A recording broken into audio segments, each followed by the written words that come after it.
군기하고 군기랑 시작이지. 유명 주제스미 도진이 잼버든지 캡다 주비지. 다멜라메샤라. 동아 겨수주 두네 라보듬zen 간den가 유바 주주 담바라 예브제 가수 차지 준비 담바티. 테난 딜라 데마 카자는 심지 신이 동아야 소자 무시차지 전부라 무시차지 전부라. In the verse number 6, the actual Mahamudra, Mushichaja Chimbula, Shizumando Donaya, basically in this context, in the concept of a Sutra Mahamudra and concept of a Tantra Mahamudra. Okay? Sutra Mahamudra and the Tantra Mahamudra. The Mahamudra, the Great Seal, basically, it is a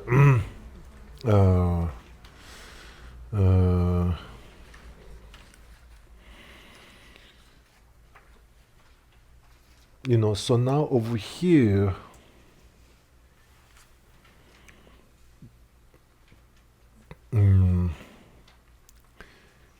if there is a Sutra Mahamudra and Tantra Mahamudra, then if there is a Sutra version of a Shunyata and Tantra version of a Shunyata, we can ask this question, and so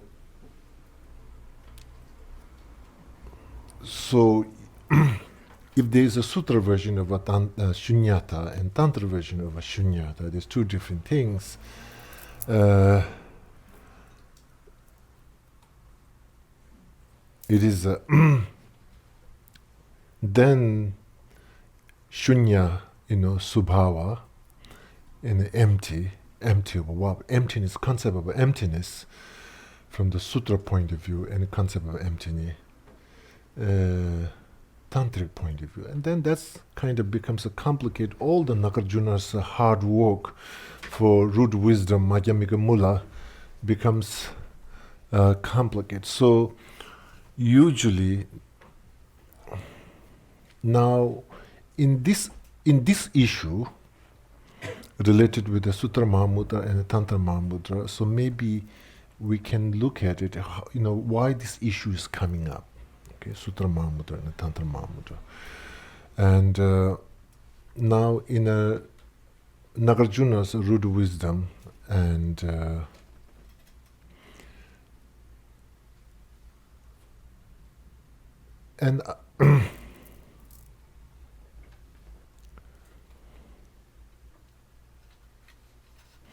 okay, did I make more complex? Now I get myself lost into my own.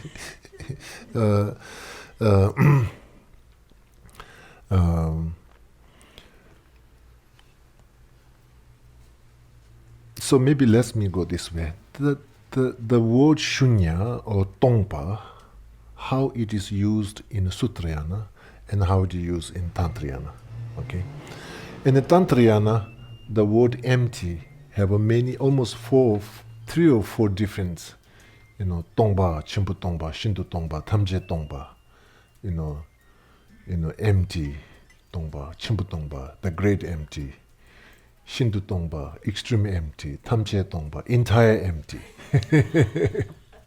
It comes kind of different layers. Then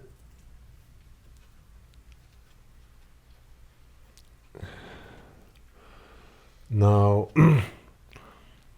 in Sutrayana, the word empty is only one word. There's nothing empty of intrinsic existence. There's nothing more than that, empty of truly existence. There's a slight different way of a kind of characterizing empty of truly existence, empty of intrinsic existence, empty of inherent existence. Basically, it's hitting the same point. Okay? In Tantrayana, this goes many different layers. Now in now over here, Sutra Mahamudra and the Tantra Mahamudra, maybe Sutra Mahamudra is emphasis into much more into the empty of intrinsic existence, empty of inherent existence. That kind of like a reference. Maybe Tantra Mahamudra is much more referenced, as I'm saying, these different layers: empty, great empty, extreme empty, entire empty.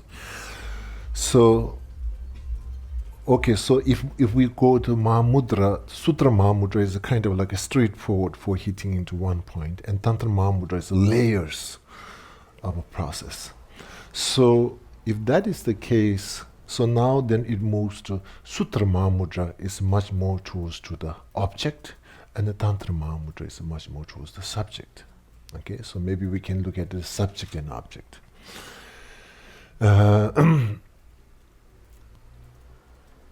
Then, now,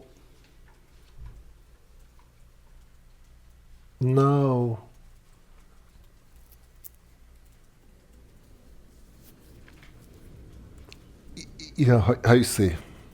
So maybe seeing Tantra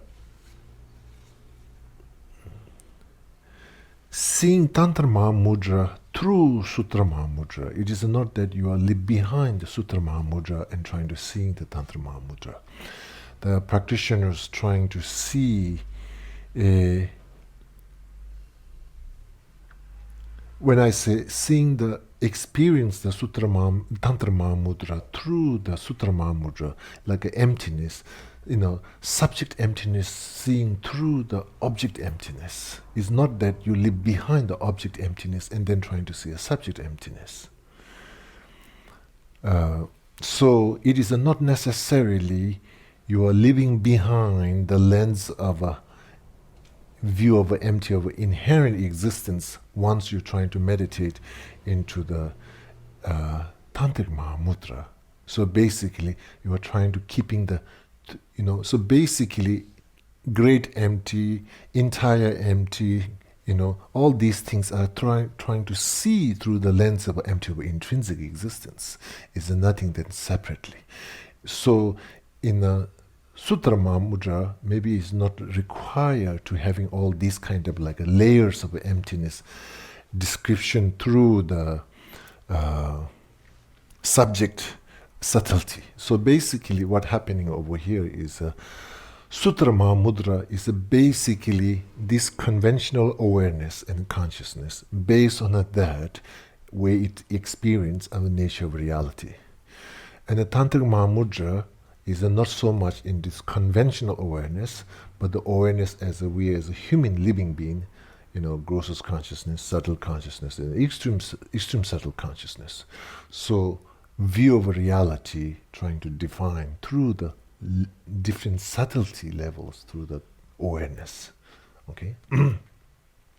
So this kind of observation, what happening is in Madhyamika in Tibet, the practitioners in Tibet, the scholars in Tibet really came up this concept of a self-empty and emptiness of other, this rangtong and shentong. And this kind of like a way to kind of redefine and understand layers of emptiness was described in the Sutrayana and the Tantrayana. The same thing like a Mahamudra, Sutra Mahamudra and a Tantric Mahamudra. So this kind of way of observing the emptiness, like a self-empty and other empty, rangtong and shentong, it doesn't exist, I think, in India. It doesn't exist. This whole thing kind of came up through practitioners in Tibet in a way to kind of seeing. And, sometime in some period of time, I thought like, why is it necessary to talk about all this rangtong and shentong? Like I thought it was unnecessary. And the time of really trying to looking into it, something like maybe it's something necessary, ultimately, when we're trying to realize an emptiness, we have to realize emptiness of emptiness. That is really the final kind of like a circling.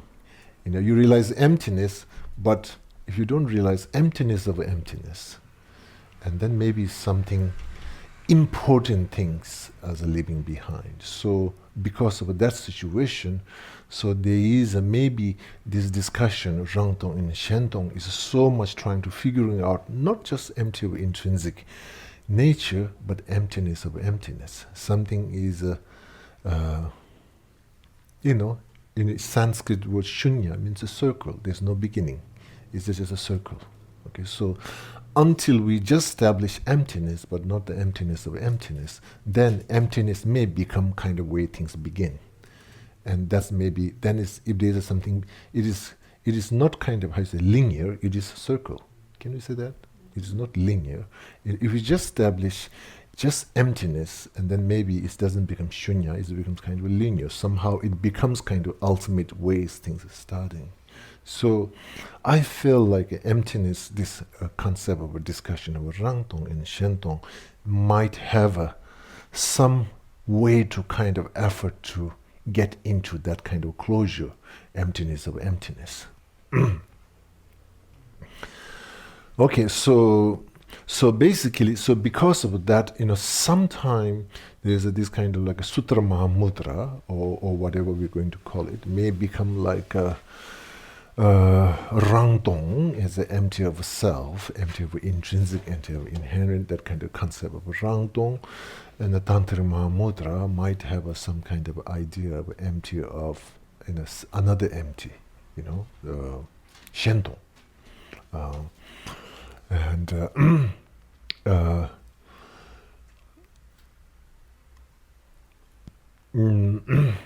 Now over here, why there's this kind of like a distinguishing and a nervousness, Rangtong and Shentong, fundamentally, in the practitioners in the meditation, you don't want to leave any slight condition that can trigger intrinsic appearing, and then worst case intrinsic grasping. So that is the kind of like the fundamental discipline in the wisdom journey. So Shentong, the other empty, somehow may play some crack to kind of triggering intrinsic appearing. So therefore, at the beginning, in a Sutra Mahamudra, so maybe it is just how maybe in a wisdom journey, when you're in mature state, maybe you require very strong of Rangtong, basically self-empty, because is that the principal discipline of that wisdom is there's no any slice of a chance which can trigger intrinsic view or intrinsic grasping. So that's the principle of discipline. So therefore they have it's based on that value and principal purpose, it creates this kind of like a Rangtong. It's like no space, self-empty. There's nothing empty of something leaves vulnerable this side. So now in a Tantric Mahamudra, usually practitioners are much more mature. Maturity is there, wisdom maturity is there. Due to power of the wisdom maturity, even in a Tantric Mahamudra, the process of empty of some kind of Shentong, empty of something, doesn't necessarily triggers intrinsic view. That's what I think so. I'm not sure. So maybe this kind of like, maybe, at the beginning, early time, I thought Rangtong and Shentong is not big deal. Why we need to have something description? Again, there's a plenty description already. Why Tibetan have to come up with some another idea? The plate is full, quite full already.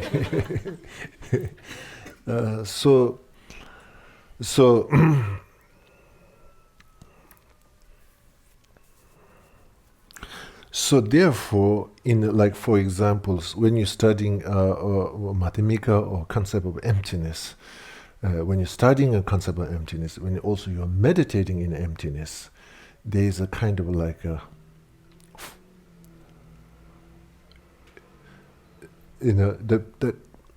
the flavor should be a non-forming negation. There's nothing forming. Our ego have something to hang on, to hold on, to form. Even you're trying to negate, it's still you need something to return back, something, something to hang on. So meditation about emptiness and the study about emptiness, there's this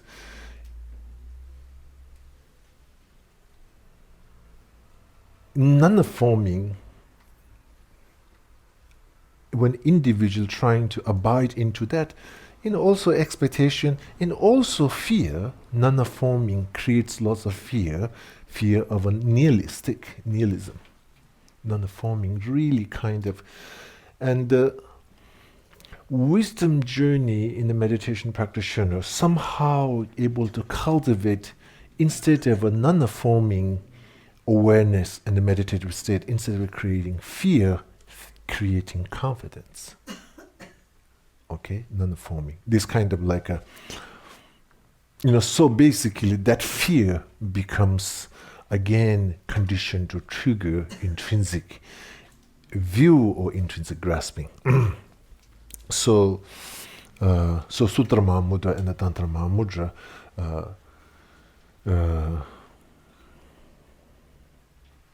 and the Great Seal. Okay, so basically, another way to look at it is subject and object. Okay, and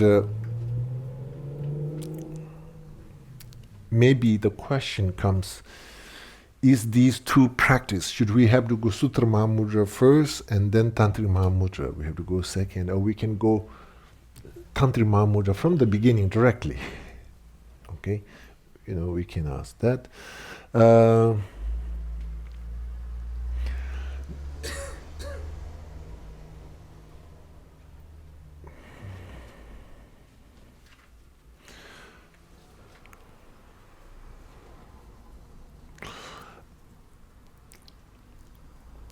I think it's too good to be true, have a really experience of a Tantric Mahamudra, which is basically subject emptiness.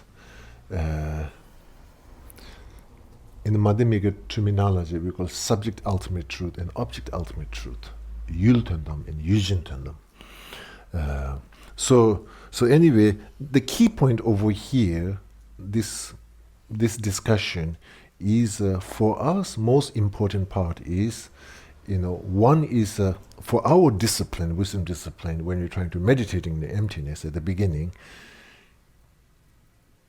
there's a fear, threat of a nihilist. It comes up, but this is which really trying to not able to sit and accept that non-forming, mere negation. Okay, so for us, this is our effort. When you at the beginning, we are meditating, trying to do a meditation in emptiness.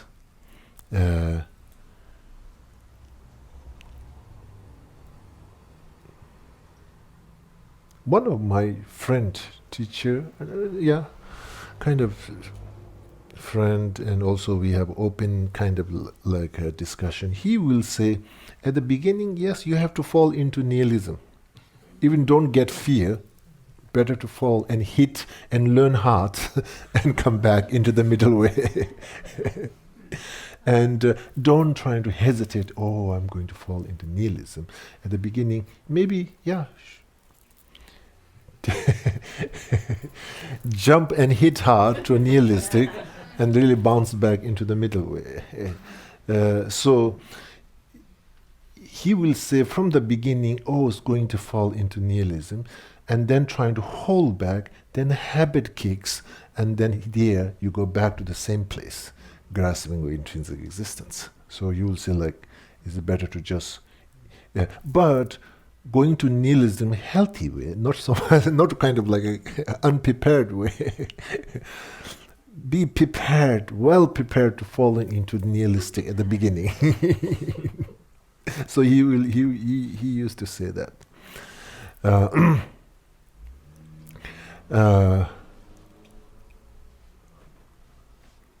Okay, Sutra Mahamudra and Tanta Dongani Zuyewa, Chimodojilu.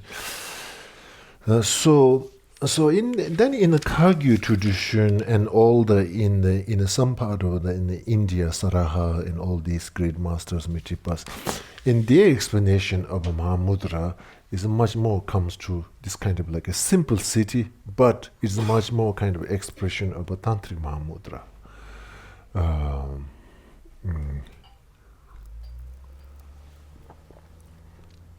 Tantric Mahamudra, okay? So, let me give you any. So, particularly in a Mahamudra from high yoga tantric perspective. So, I think this is one thing, like maybe one question: why there is a sutra and tantra? Like how this division happen? Maybe we might get question why this. Certainly, Buddha is what is the background over here, and maybe Buddha himself being a little bit creativity and creating kind of like a program. It's like a Sutra Mahamudra is a 3-yen program, and Tantra Mahamudra is like kind of special, kind of quick to enlightenment program. Or what is really how maybe the question comes is how he came up. What is his aiming when it's a sutra and tantra? So I mean, like we can Buddha himself. I'm not sure he will label in that way, but basically, the whole purpose is I think the Buddha's teaching is how to work with the sentient being's mind. His whole tension is. Strategy is basically how to work with the mind, how I can work with it. And then basically when we're observing the mind is the working ground. And when you're looking into the mind, basically you see kind of like 2 layers. One part of the mind which is a kind of surface mind, which is a very noticeable, we can see it, we can feel it, very distracted, limited. It have a good part, it have a very negative part. And sutra teaching is how to work with this kind of mind. The sutra is the program designed to this grossest mind, the mind that we all can kind of like accept and understand and feel it. And the sutra is basically program that designed to. Tantra is then mind is not only this, when you look at the mind have a very grossest level, even like a dream stage of mind, a little bit more subtle. And then mind have a kind of layers. And Tantra is a program, is a design way to awakening and working with a subtle mind. So basically, Sutra and Tantra is a design to how to work with the mind, which have a kind of 2 aspects. Gross and subtle. And as like a scientist saying in our brain is just 30% only working, or 30 or less than that? 10? Rest of not working. Imagine then how we become crazy after the rest of the time to work. Just only 10% is working. It's pretty much same with the mind from the Buddha's teaching point of view. Only our 10% of the mind is awake and working. Rest of this whole mind is just buried under the. So Tantric Mahamudra and the so-called Tantra is a program, or we can say app, to awake this grossest mind.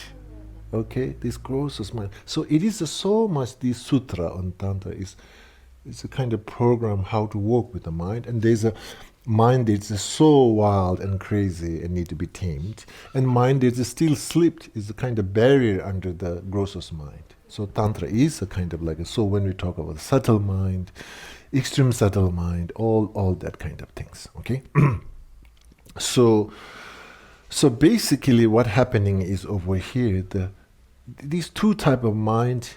One type we all have. Like for example, when the subtle mind, the difference between these 2 is Gross's mind is it's have so much the mind and body. This kind of like a very strong interdependent with our gross's body. Because like brain and our mind, all that kind of so much matter and a physical, very strong interconnected. A subtle mind, it's have some level of a freedom from the matter and aggregate of a form aggregate with our this one. So therefore,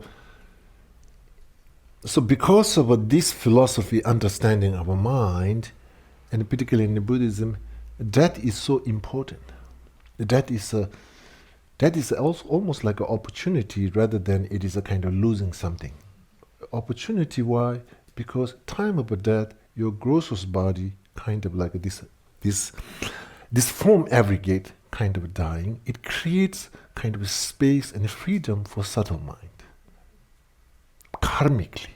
So sometimes there is like awakening subtle mind through the concentration and meditation, and awakening clear state of mind through karmically. And karmically is the basically time of death, because of because of the grossest element is dying, grossest consciousness and all this kind of like pacified, somehow karmically awakening those subtle state of awareness, but it is a very brief, not trained, and then we kind of slips through and not able to get the right.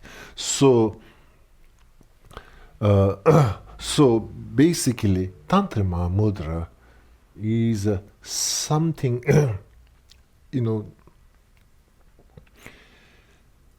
long-term plan, time of death, take a death right and get enlightened.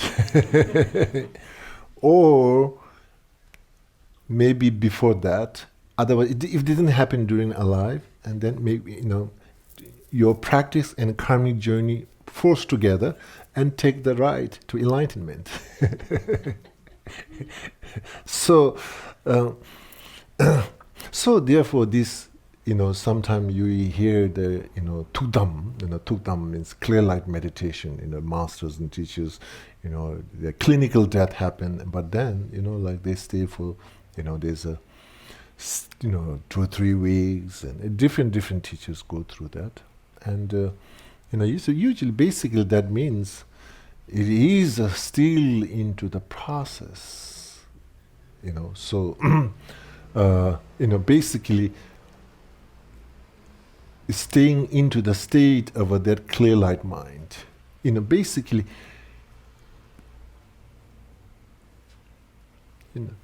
sometimes I like the word resting in a clear light mind. You've been so busy with the grossest mind whole life. Now I want to rest into the clear light mind. Took them clear light meditation. Okay, so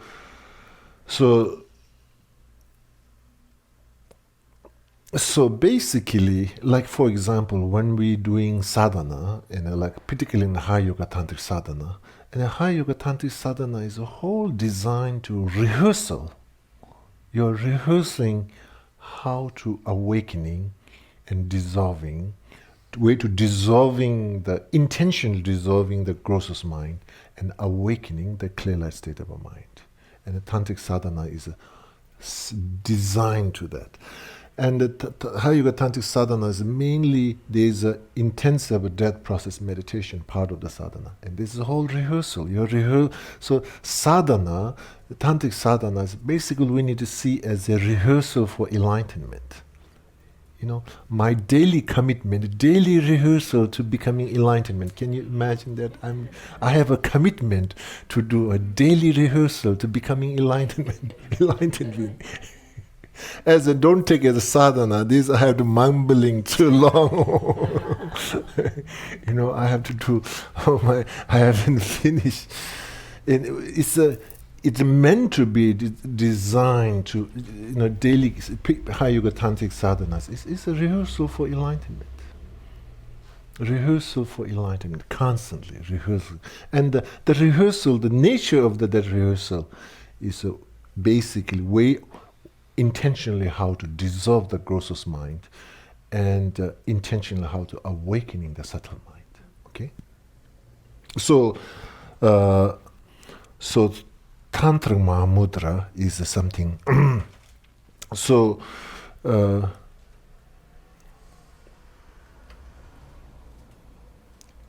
visualization itself is not complicated. Syllable letter, the mandala, all that things is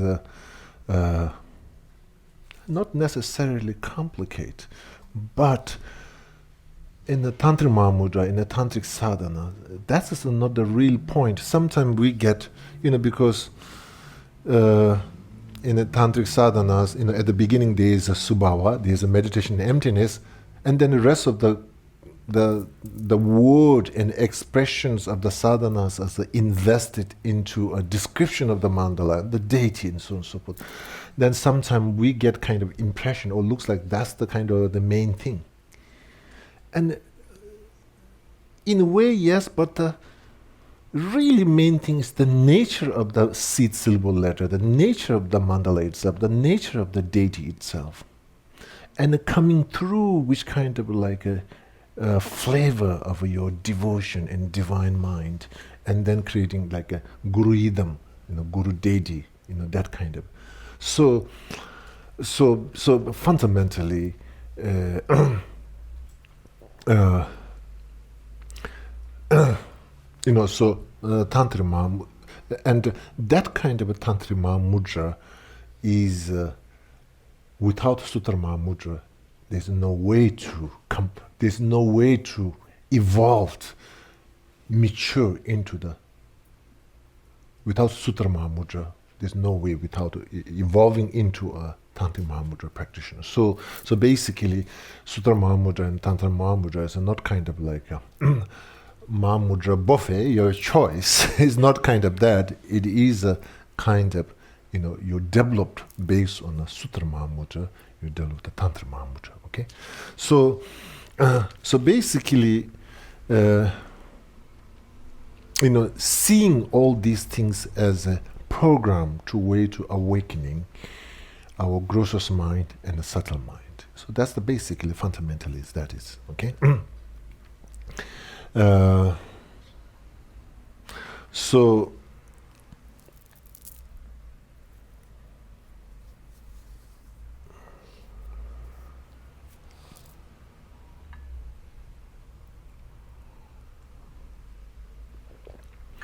So in the Tibet, there's so many different labels, Dzogchen, Mahamudra, and Madhyamika, and Uma, and all this.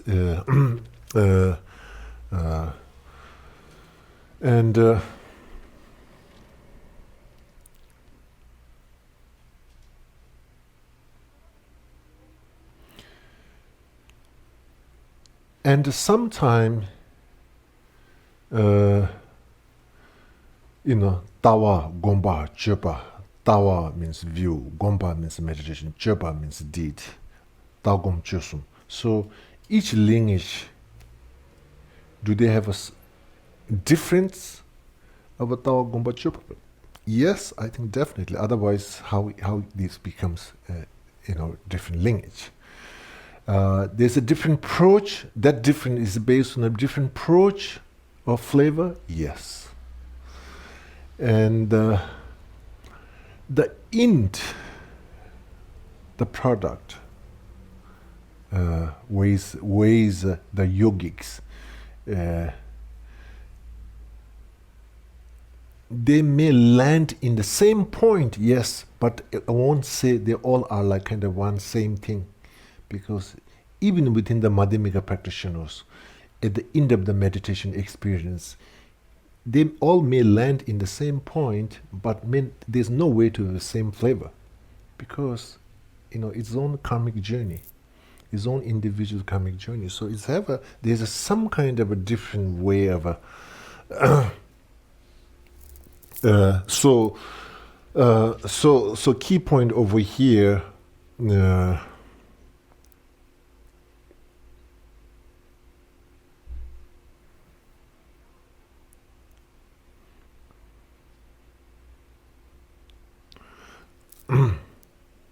So the advice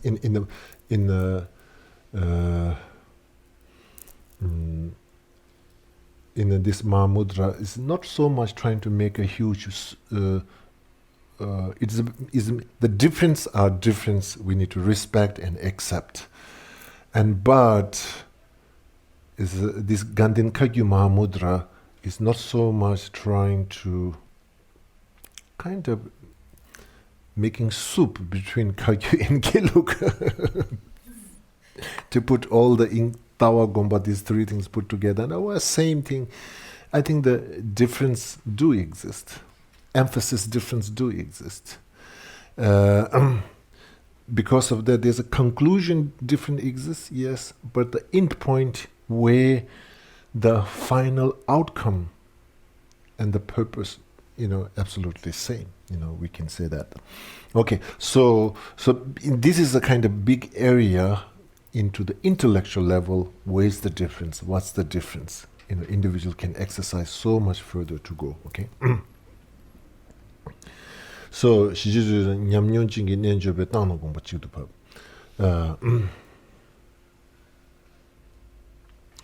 Tena dila tato ne gomba tsoldan, gomdo ne tawa tsoba. So Evangelist Chokyi Gyaltsen is basically what he's saying is, okay, so whatever, so he kind of trying to put into the two approach through the view entering into the meditation and through the meditation finding the view.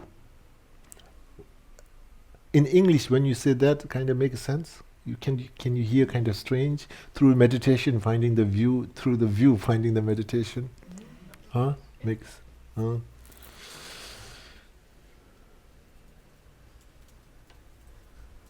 Through the meditation finding the view, searching for the view. Because the reason I'm asking is that the word view is a very colloquial terminology, isn't it? In California, maybe it's $1 million view. If you have something next to the ocean area. So the word view is a very colloquial terminology. Then when I'm kind of like through the meditation, searching for the view, through the view, finding the meditation. Of course, you need a little bit kind of turn down the conventional view, so this view over here, Tawa, let me put this way. Through the meditation, finding the ultimate view, and through the ultimate view, finding the meditation. Is that which looks like both looks like same or?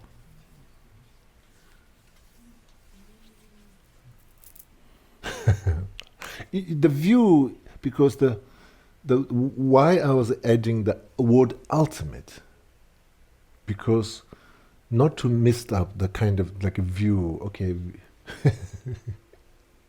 Okay. So anyway, so this is the word terminology view as the ultimate view. Ultimate view, where is the ultimate view refer?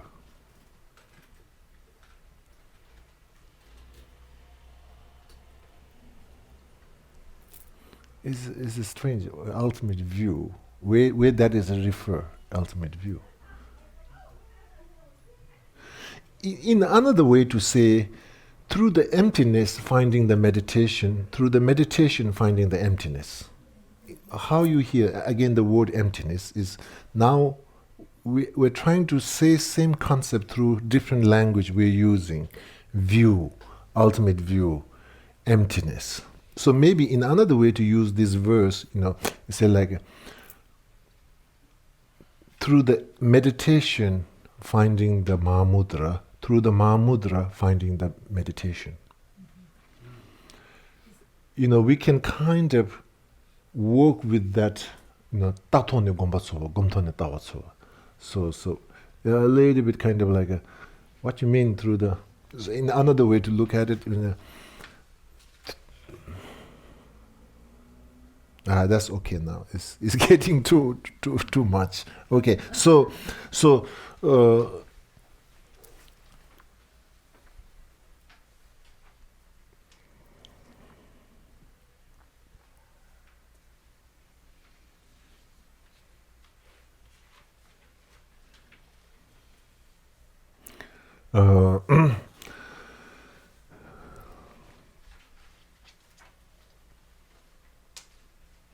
따토네 곰바초와 따토네 곰바초와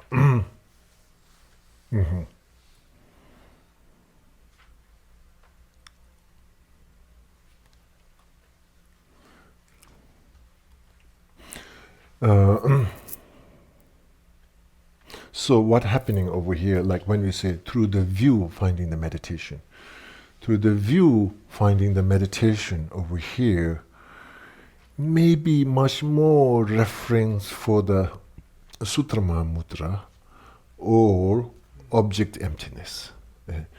Maybe Gomto ne Tawatsuwa, maybe Tante Mahamudra.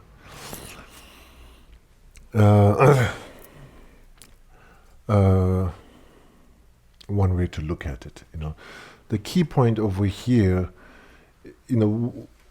one thing what happens is in the Mahamudra tradition, they say like, you cultivate shine based on the mind.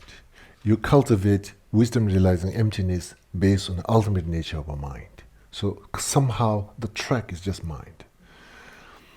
Now, in the Madhyamika tradition, sometimes they would say like, cultivate shine based on the view of emptiness. So object of a shine becomes emptiness. So before you doing shine meditation, some level of understanding or realization of emptiness is required. That discovery or that experience becomes the object of your shine concentration developed. And based on that, so, I mean, like directly, if I, commentary this word, Tatone Gombatsowa, basically realize emptiness first and take emptiness as the object of your concentration, develop shine. Yeah, it is a much more complex than object as a holy image or breath or something like that, shine developing, because, it is a quite of extraordinary object, or the view becomes the object of your concentration. Now, in the Mahamudra, it's like a mind becomes your own object of your concentration. So both of them very kind of advanced and very effective and advanced is a suggestion to have, like if we able to keep the emptiness as the object of our concentration. So basically, am I meditating in emptiness, or am I concentrating on emptiness? That becomes wisdom realizing emptiness, or that shine becomes wisdom, or that shine is just kind of concentration. When you're doing the emptiness, it becomes as the object of your concentration. So in a simple way, Tatone Gombatsowa, through the view finding the meditation, is basically emptiness becomes the object of your concentration. Meditation over here are referring for shamatha, concentration meditation. Okay, so that's the one approach. Gomto ne tawatsoba, through meditation finding the view is basically mind as the object of your concentration. And through that you develop shine, you find conventional nature of a mind. Then tawa, the view, the ultimate nature of a mind becomes the ultimate view, the view, and through that, tawatsowa. So you take that kind of shine mind, which is developed based on the nature of a mind, then finding the ultimate nature of a mind itself. Okay? Okay. Any questions?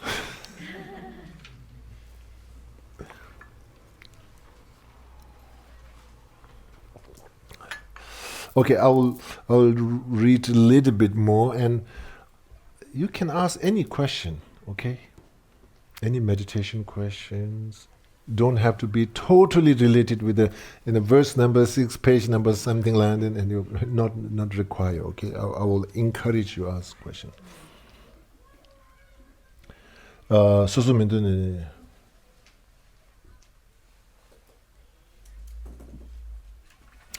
Then this okay, good.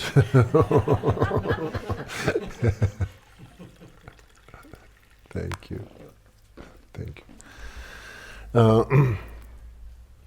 Then the verse go through the kind of like meditation posture, and also going through the breathing meditation and refuge, and kind of like a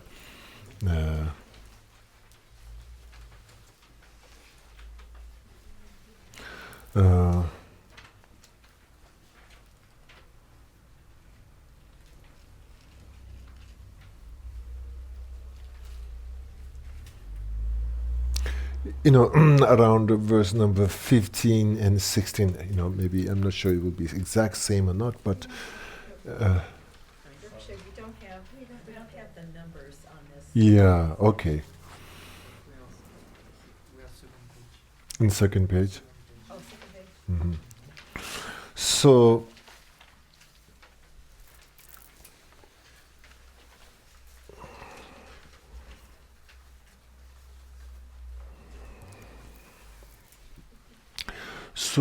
meditation posture, I think, sometimes, of course, the knee issue, but I think like a back muscle, you need to do a little bit stretching. I think the main thing in the back muscle, I think you have to have a good flexibility, not so much tenseness there. And this is one part of the posture to keep good. Basically, it don't have to be so. It is basically each of us have our own kind of structure, and based on that structure, you're keeping that kind of harmonious balance.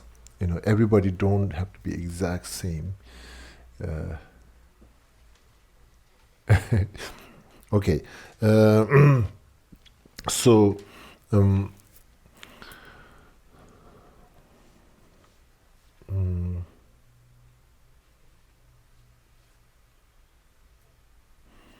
Sometime your session even just dedicate for posture.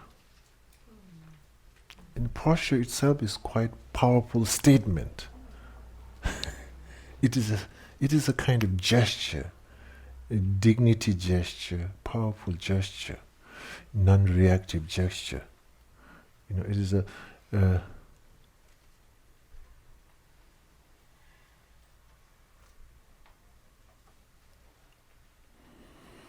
yeah. So sometimes just kind of like as your practice,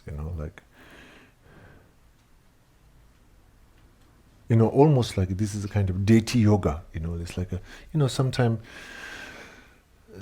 to develop that character, you have to have that manifestation. So posture is almost like a statement for distraction. It's mainly statement for no for distraction. Kind of like a grounding. It is sometime if you have a beautiful view or something during that time, sometimes you just kind of create that gesture. Feel that openness, feel that grounding, feel that strength. And then you feel a little bit, it's starting to kind of like a tenseness, then you can stretch back and do all your yoga. So, and of course, in the detailed explanation, each posture, what is carries with 5 different elements, and each elements how it corresponds with the different emotions, and it have its own kind of details. But I think it's okay. So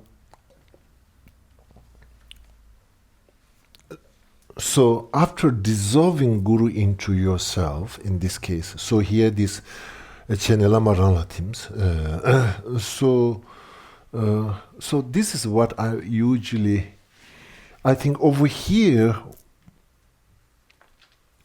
one thing important, sometimes we say, okay, everybody's saying Mahamudra is a good meditation. Okay, I'd like to try that. There's no inner dilemma. They have to have something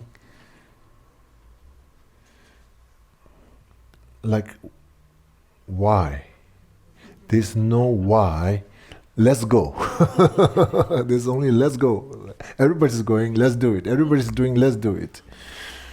There's no, so this is important over here. If even like meditation emptiness, why? Why meditation emptiness? Like why? Nagarjuna says so, okay. Like this is a very important, we can learn so many concepts, that's fine, as a knowledge, that's fine. But when you say meditation, why? We have to ask this question, why? If we are so fine with the distraction, and we're so fine with afflictions are great, it's very good. I'm fine with it. I'm fine with that. If in such a mindset, meditation into emptiness, it doesn't work, because there's no this complex. There's no inspiration. There's no search. There's no pain. There's no pain. There's plenty of pain. But anyway, I think this kind of like particularly like after going for refuge and Guru Yoga practice and the sense of a genuine interest, genuine inspiration need to be kind of like basically, sometimes our daily commitment becomes kind of like an imitation, sometimes. But in the long term, if you just imitate for long rest of our life, it's tiring. So in a certain time, we need to ask, am I imitating? Is it true to myself? Some kind of like, what's going on? Where is the genuine within the meditation? Am I imitating? Am I kind of rehearsing? Or this is some kind of genuine, I'm looking for something. So, based on this kind of a genuine feeling, and then this practice of a refuge, Guru Yoga, and this kind of like a requesting Guru Yoga mantra, and this whole becomes,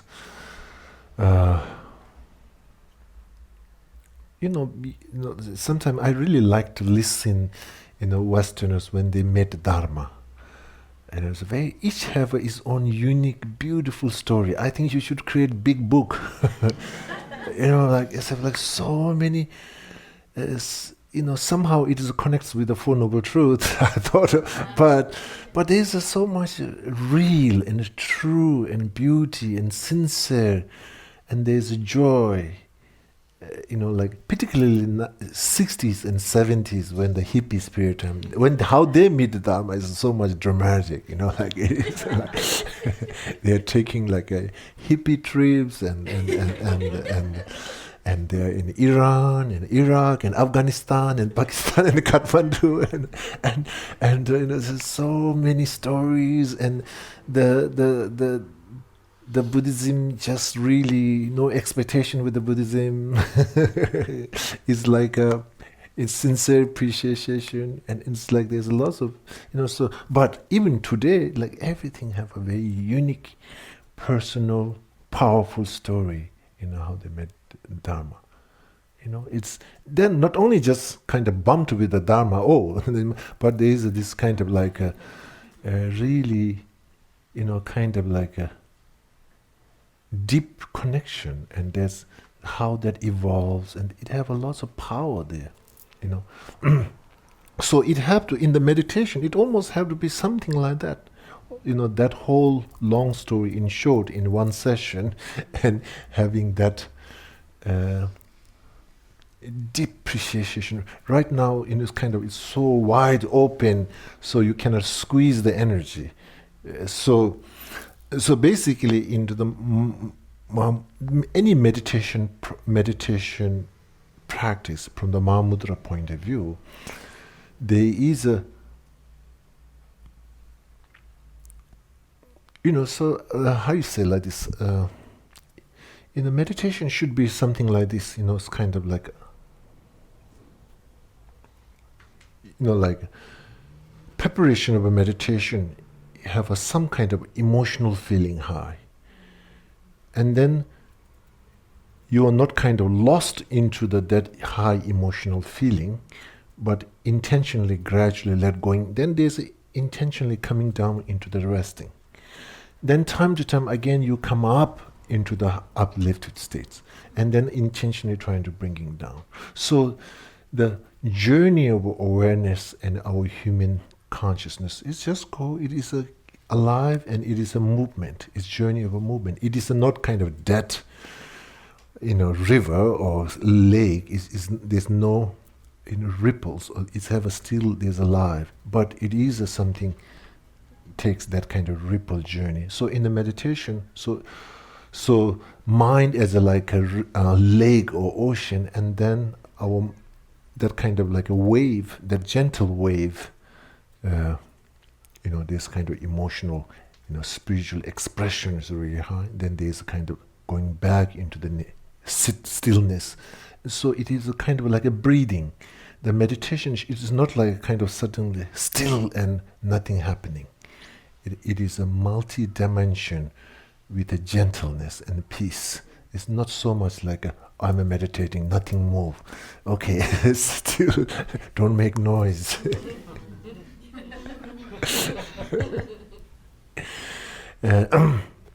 Sometimes when you're doing meditation, of course,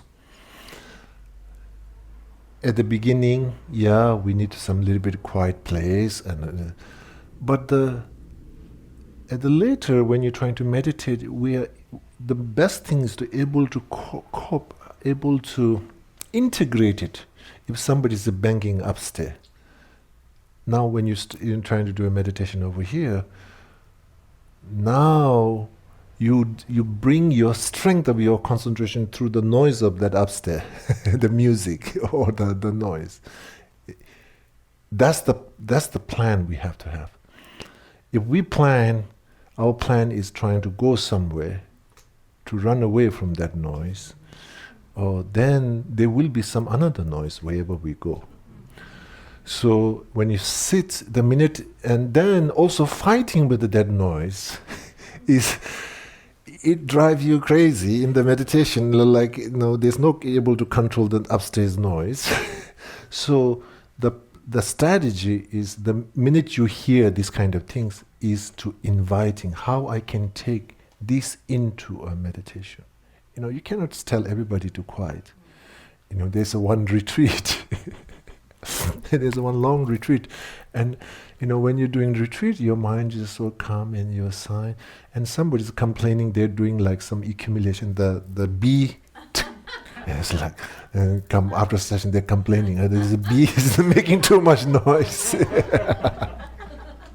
They're doing some kind of group, and this there's some mantra accumulation. So the next one is to retreat leader complaining. This is too much noise. It's disturbing all my concentration.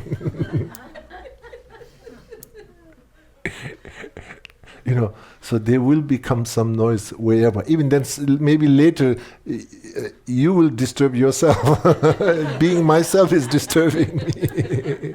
When you not find any another way to blame. So the most important part is the kind of like a friendliness and the integration, and that we need to find that, taking that as a foundation to way to let going and let to settling. So there's a kind of like a, once we have uplifted and truthness, not outwardly mundane, then there's a naturally relax happens. is much more inviting rather than fighting. So I mean, like, that doesn't mean you need to go to the noise and to meditate. But, as much at the beginning, as much the condition creating, but when things happens, ready to adapt part of your meditation, not to negate. Okay, so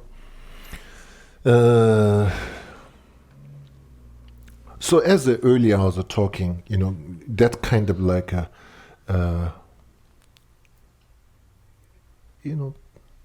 maybe when we're trying to do Mahamudra meditation and many of these things, maybe we should have a one session. Why I'm doing why?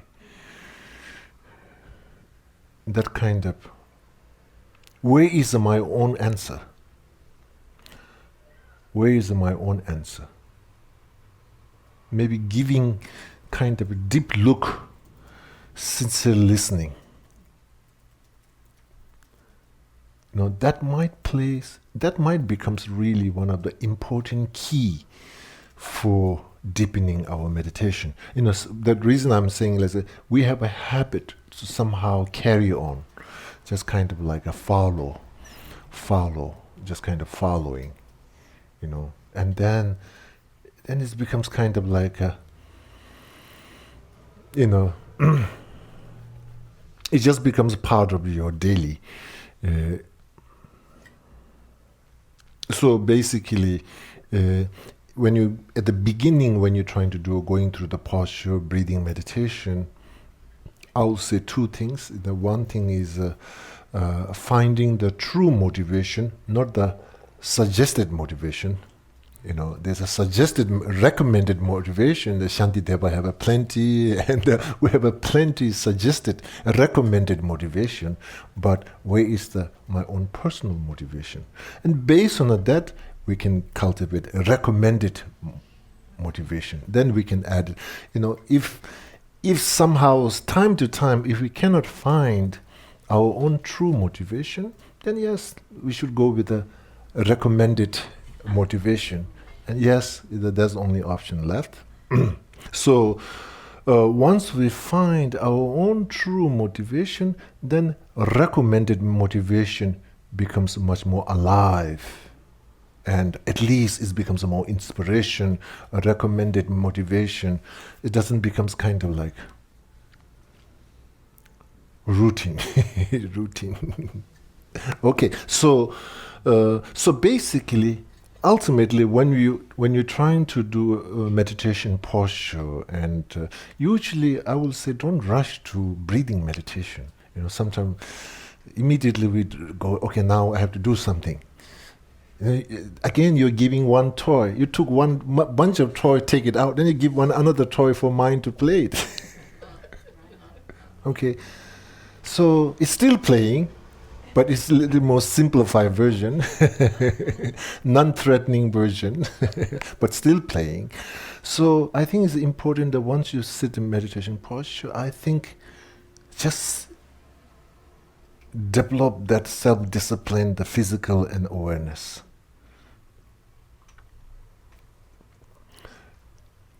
And the transition happens with the freedom. Transition happens with a freedom, not with some another toy and then a small other toy. So then that kind of transition happens very peaceful, and the transition happens not with a trick. The breathing meditation, usually in some of the meditation instructions, the breathing meditation is a trick. It's just trick. It's just to trick. It's just basically took all the threatening toy out and you give a non-threatening toy one. So just play with that one. So it is a trick. Okay. So long-term meditator, we cannot rely on the trick. We need to have some kind of a truth that individual, through your own genuine finding your own genuine motivation, and then through that entering into the meditation, so basically to finding your own true motivation,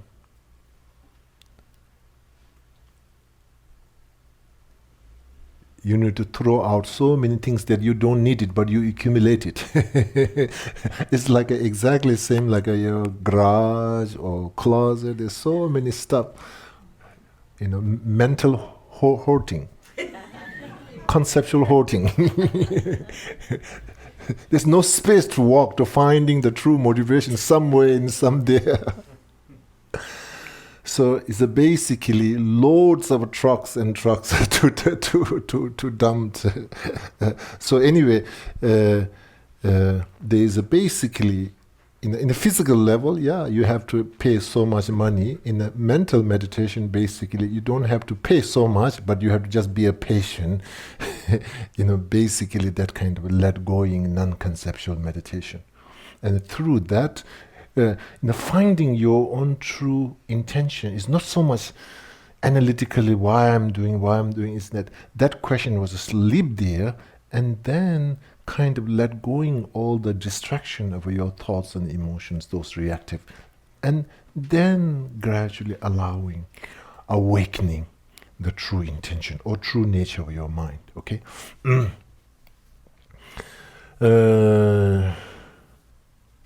So as I mentioned earlier, so what is important over here is it's almost like a mental information.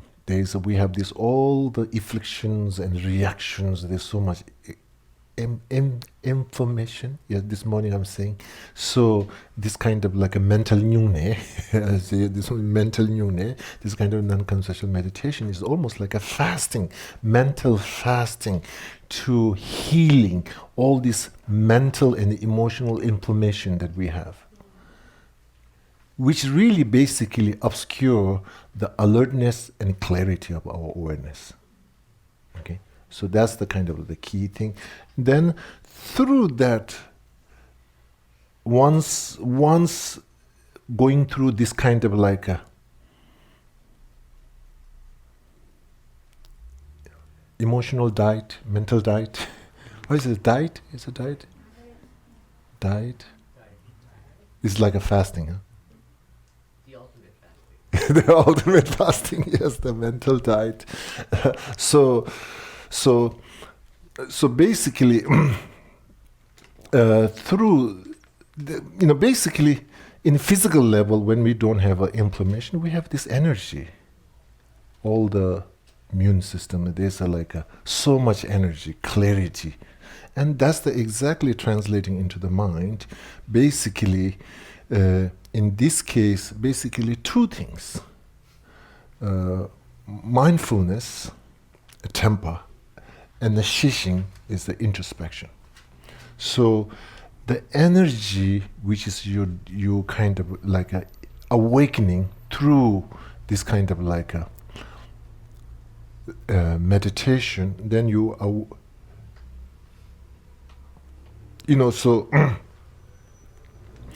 So maybe the question comes, okay, I try to not to react, I'm not trying to, so through this, what happens? Through this, basically, is there any kind of destination, or is there any kind of discovery? Is there any kind of, it's just kind of like a, so over through this, basically witnessing, clear and knowing the nature of a mind. Okay, so that's the kind of like what the outcome product is. Not specific. It's not like this clear knowing or that clear knowing. The state of experience, clear. That energy, that becomes somehow your attention. The mindfulness is abided. That is what your introspection is going to observe. Okay. So basically, self-discipline and So now, introspection. So now also the meditation into the nature of a mind, and in a general meditation is the individual person how to striking the balance between the mindfulness and the introspection. It's not only about mindfulness, no. It's not only about introspection, no. It is a collaboration between the introspection and mindfulness. How individual practitioner developing that skill and strength of collaborating the mindfulness and introspection. Once individual able to do that, that's the maybe we can say he or she specialist. The concept of in the West as specialist. Okay, now if individual can be really good in just mindfulness, individuals can be just good into introspection. If they're not able to collaborate into their own meditation process, then it is so basically what that means is finding the right moments when introspection needs to be applied. That's the one thing, because your flow is mindfulness, consistency and continuity, and the flow of the awareness where you are abiding is in the mindfulness.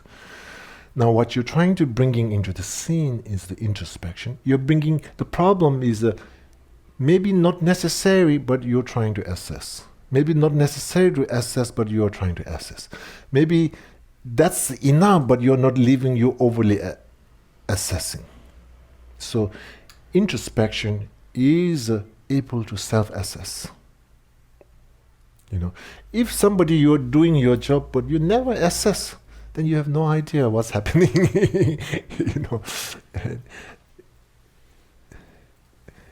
In the West, this assessment is overly done.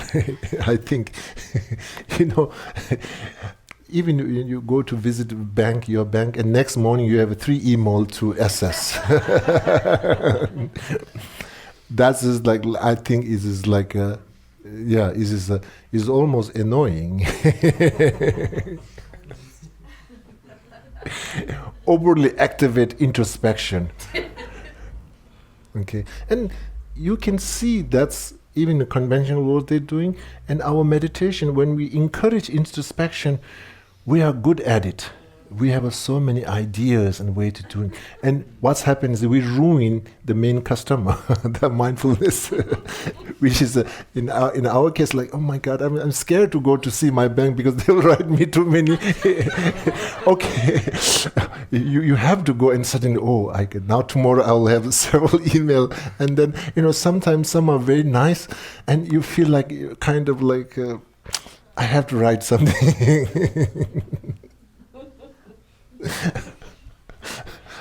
How you say?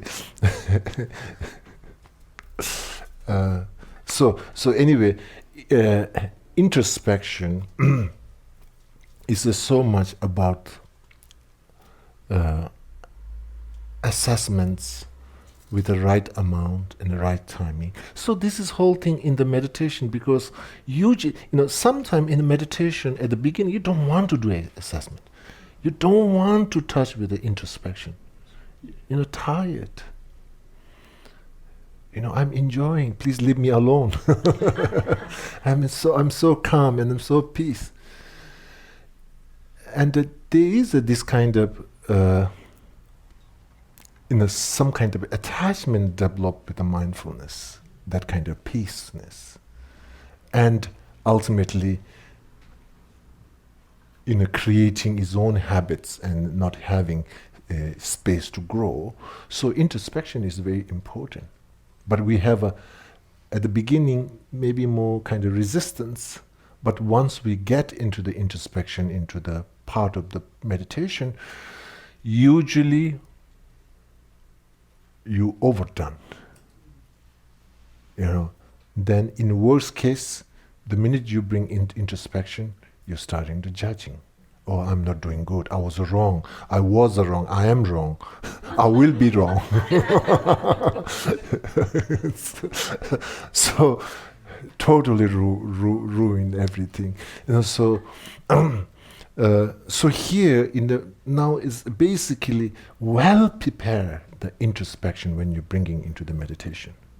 So they have to have a basically non-attachment for your own mindfulness and the temper, and without that non-attachment, and then until you have an attachment, maybe better to not to bring the introspection. Maybe you have to notice that attachment, maybe to the mindfulness. Notice that. Then you will be much more prepared when you're bringing the introspection. So there's a much more awareness is involved. Yes, we're going to make a mistake. We're going to judge. Yes. But it may not fall into extreme, okay? So that kind of assessment is a purpose of deepening mindfulness. And it requires anything in a life, in a journey, they have to have that kind of like observation, okay? So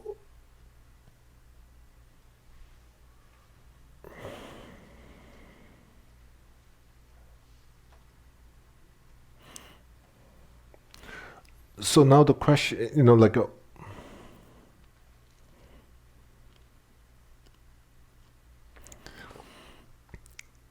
I think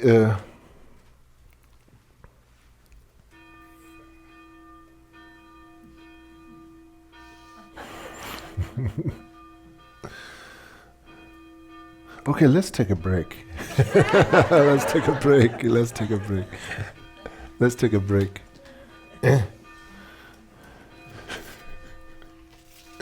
There's a tea and things, please.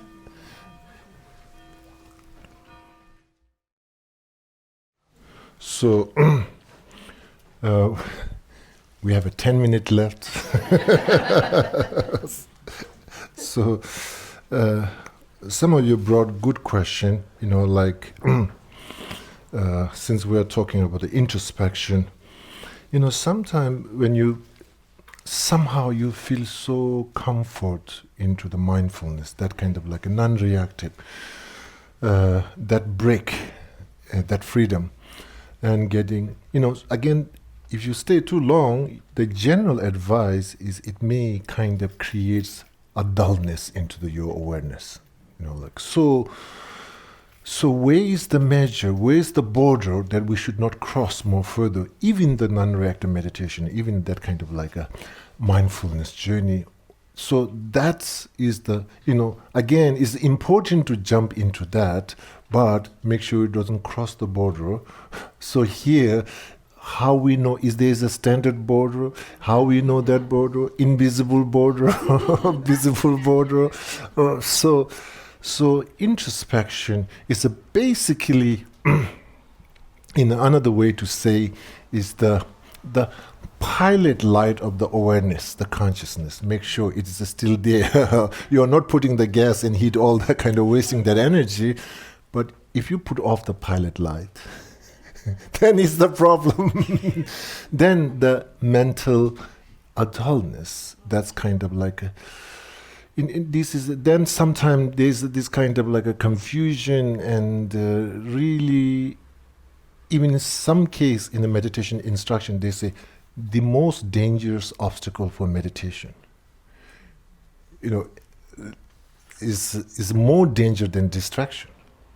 Once you cross that border, so introspection plays a very much important role because, again, we cannot be so uptight with the fear of falling into that. Also, we should not do that. So only that border into that kind of like a mental kind of a sinking, kind of awake, but basically it kind of don't have the alertness and energeticness and basically wisdom awareness is kind of losing, and you're getting kind of rested. So introspection is basically, for example, in even physical level, there's a.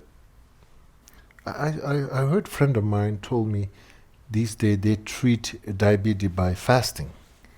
Even people when they just by fasting, you can get out from insulation. You can get out all that kind of just by practice and fasting. And when you're fasting, you have to be careful because we have a habit of controlling. I can control. Then you overfast. You create one serious problem. In same way in the mind that we were talking this morning, Nyungne, why the Nyungne did is intelligent. There's like a one day, you can talk a half, next day, it have organized that system in like 24 hours you have nothing, and you have like a half day. It goes through that kind of format. So in the same way, if you cross that like a mindfulness process, it may create serious problem. So introspection is so basically in the meditation is like, I don't know, is for Nyungne, then you can say, okay, today I'm eating, tomorrow I'm only half day, then you can create that. Now in the meditation session, at the number one, you have to have that flow and the rhythm, and based on that flow and the rhythm, then you can find the introspection to apply and finding that kind of way to create that healthy mindfulness awareness, healthy kind of like a flow of mindfulness, otherwise just kind of falling into it. So it is a person to person. Maybe journey will take at the beginning, and how it's the beginning, at the middle, at the end can be different. How you apply the introspection, how you follow the wisdom of introspection into the flow of a mindfulness practice. So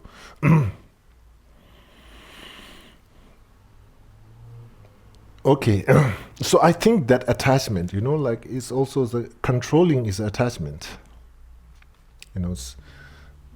Even people who trying to overcome diabetes by the practice of just fasting, and the only challenge they face is now I can control this one. Like then it becomes another problem. Okay. Any other question? I have a question. Yes. Everybody's getting here. Yeah, it's okay. It's okay. Rinpoche, when you're talking about docking a boat and putting your mind in that state, I don't think I almost get it, but I don't get it. That's good. That means you got ultimate. Almost get that. I think that's good. Stay there. Stay there.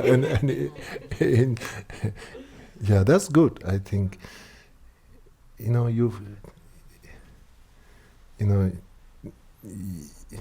the habits say I want to exactly. Right. I want to know. I don't know exactly what the first was, the second was, third. But this is whole the point to get out from that kind of exact kind of behavior. That's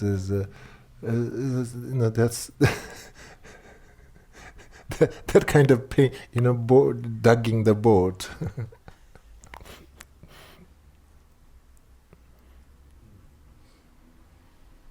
Okay, I don't know what to answer, but I think it's good to say. Yeah, that's and then maybe work with it.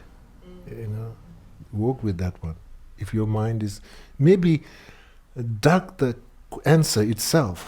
That because when you're asking that question, maybe you are pushing the gas a little bit stronger already, and you are creating lots of wave, and there's a danger to making it to another boat.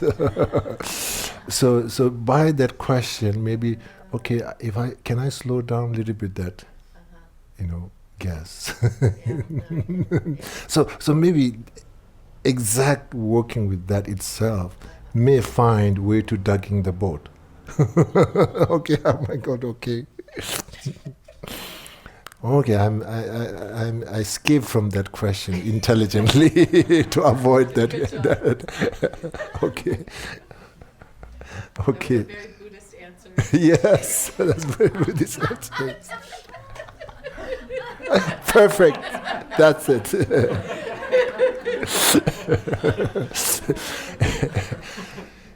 When you study in Gelug-Kagyu, you say, what? What's that? When a Gelug-Kagyu scholar have a discussion with the Zen master, they drive nuts each other.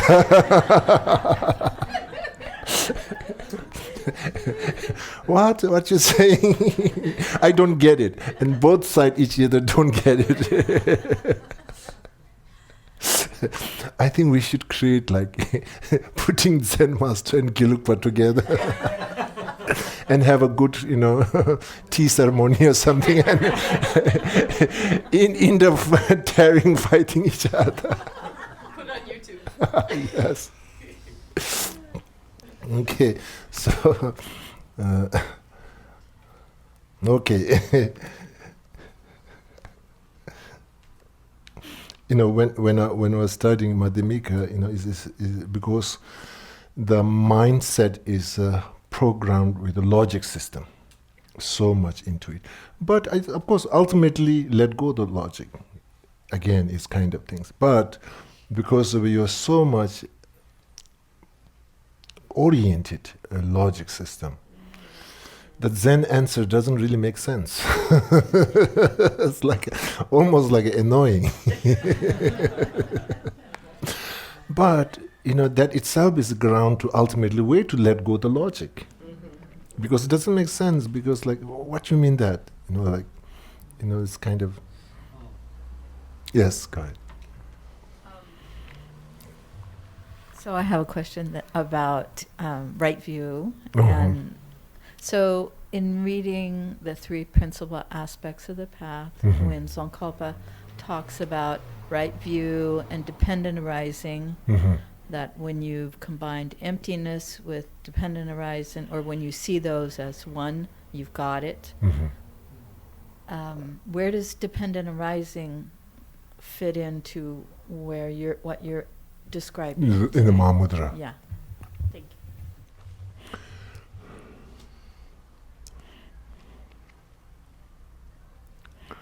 I mean, in particularly this text, Mahamudra meditation have a conventional nature of a mind and ultimate nature of a mind, and later on when it comes to the explanation of ultimate nature of a mind, it basically comes into the two category, and the one part of the ultimate nature of a mind meditation comes pretty much same format of a Madhyamika meditation and emptiness and dependent origination. That comes part of that. So, so today, so far, what we are discussing is much more into the conventional nature of a mind, conventional nature of a mind. But again, it's a really good question. Even when we talk emptiness and dependent origination,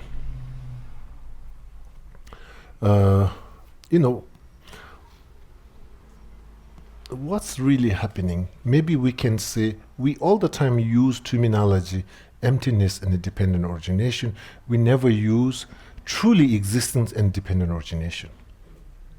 Okay, it doesn't happen. But what is the background of emptiness and the dependent origination? What is the backstory? What is the ground story? Ground story is truly existence and dependent origination, where we are. Okay, so the advice and guideline is not truly existent, empty of a truly existent and dependent origination. That's the correction.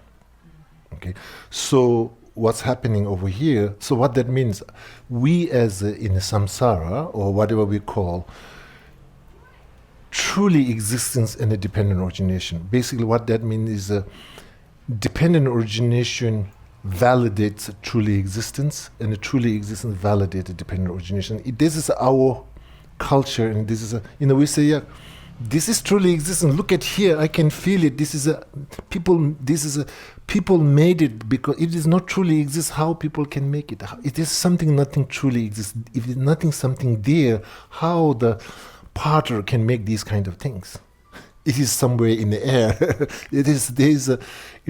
So in our habit, in our culture, is dependent origination and dependent in cause and condition is the witness of a truly existence, independent existence.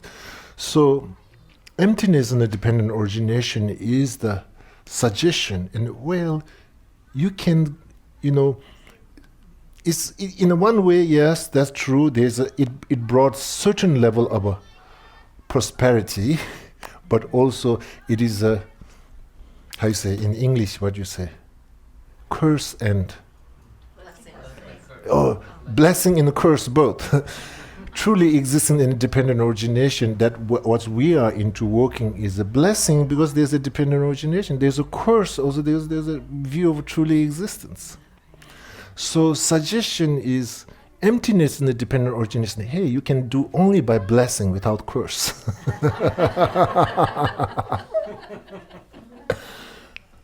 You can avoid the curse. Why is curse? Because if you bother, if you cross the line, it becomes big trouble. So now that's the one layer to look at it. What is the background? Our background is the independent existence and truly existence and the dependent origination. There are. We can create this exactly verse another way. Like this in the three principles of the path. They have this whole.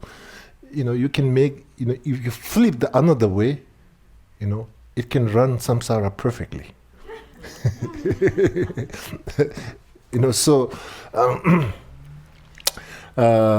So now another way to look at it. Now, when it comes down, really boiling down, is basically there is a kind of like a simplicity. Like a form is empty, emptiness, form, emptiness, not under form, form is emptiness. So basically what's happening, seeing form, you see emptiness. By seeing emptiness, you see the form. There's not different way of seeing a form than seeing emptiness. There's nothing different way of seeing emptiness than seeing the form itself. So there's no hierarchy. Conventional truth and ultimate truth in the same throne. There's no hierarchy. In our beginning mind, we might think, okay, almost like a step, conventional truth and the ultimate truth. At the end, they are both into a same platform, in the same, kind of, just by seeing conventional, you see the ultimate. By seeing ultimate, you see the conventional. It's not necessarily true. So at the end, in this simple world that we are facing, where we're going, we're not trying to avoid and create some another universe and trying to deal with it. And at the end, we come back to the same world, karmically created this world, and basically change the culture based on a different way of seeing. So that's the hope. It's easy to say. It's easy to say. It's easy to say when you have a tea and a good lunch. But I think that the inspiration is something like, I think the background knowing and then really bringing from there, and then that'll be good. Okay, good, thank you. So we'll stop here. Emptiness and the dependent origination.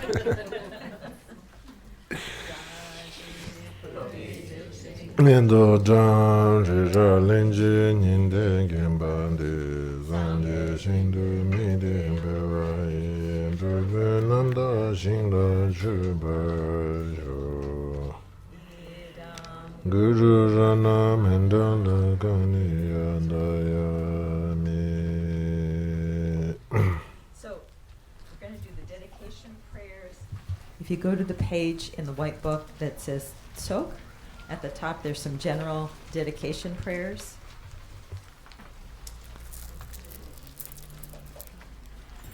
Gewadi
Now, if you look at the left side of the page, the prayer for the long life of His Holiness. This is a newer version suggested by Lama Zopa Rinpoche.